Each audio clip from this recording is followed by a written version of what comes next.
I will deploy the United States military and quickly solve the problem for them. The U.S. president has threatened to deploy troops on American streets, effectively putting states on notice, control the violence, or the army will move in. But to do that, the president would need to invoke what's known as the Insurrection Act of 1807. It says that in all cases of obstruction to the laws, where it is lawful for the President of the United States to call forth the militia for the purpose of suppressing such insurrection, it shall be lawful for him to employ, for the same purposes, such part of the land or naval force of the United States as shall be judged necessary. The act has been invoked on several occasions. It was last used 28 years ago by then-President George H.W. Bush to quell riots in Los Angeles after the acquittal of 4 white police officers over the beating of Rodney King, a black man.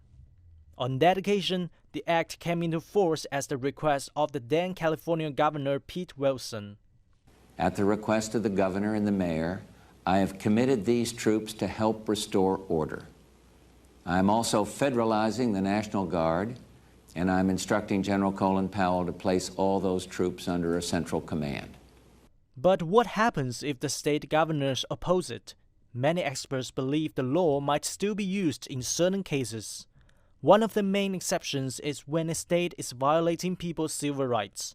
In 1957, President Dwight D. Eisenhower overruled the Arkansas governor and ordered the 101st Airborne Division into Little Rock to allow 9 black students to attend a previously all-white high school.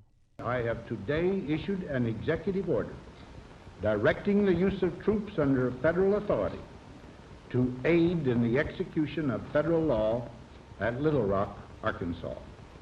It was later used by Presidents John F. Kennedy and Lyndon B. Johnson during the Civil Rights era in the late 60s. Invoking the Insurrection Act remains a rare occurrence in U.S. history.